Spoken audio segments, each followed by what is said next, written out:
quite a few things to talk about and maybe not enough time, but the idea is that I reviewed my training program and I decided to streamline it, adding more exercise variation and following the principle of starting off with an explosive exercise, do some strength work, some volume, some core, and some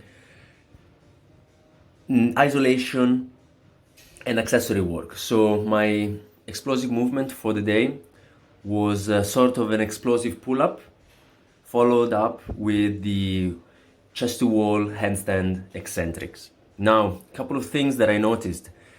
I can do a couple of muscle ups, but I thought that in order to put some volume in there, it was probably wiser to go for a few more repetitions. So I was doing 3 sets of 5 explosive pull-ups.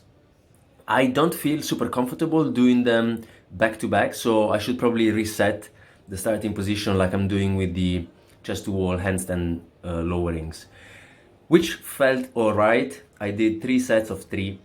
I don't know if that was too much, let's see. And also some static holds for a good measure. I was slightly fatigued by the eccentric work, so definitely that had an impact on the quality of my handstand. I can't really complain that much. There is a bit of an arch, a bit of a banana, especially in the lower back.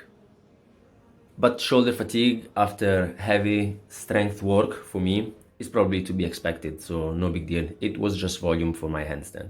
Speaking of volume, the volume part of my day was mainly the front squat, and here it was just to assess whether any knee annoyance would come up.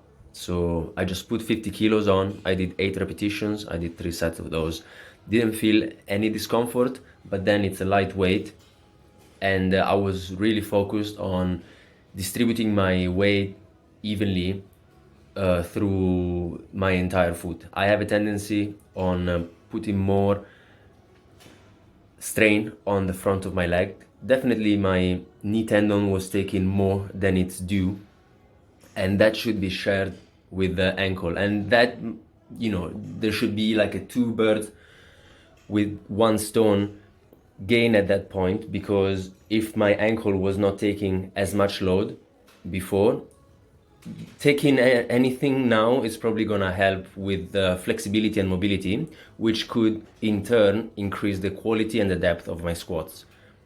So hopefully I can work that part out. Did some core stuff, and in this instance, if I'm doing squat, why not supersetting them with the hanging leg raises? Now, the new variation, hip thrust. Just posting this one because it was funny to look back at my struggle in getting this thing to work. But the idea is to elevate my feet and my shoulders a bit so that I can get a bit more range of motion and go for higher repetitions, something in the realm of 10 to 15. I was definitely feeling the burn in my glutes on the way up, trying to squeeze as well as I could up at the top, at the end, the range of motion.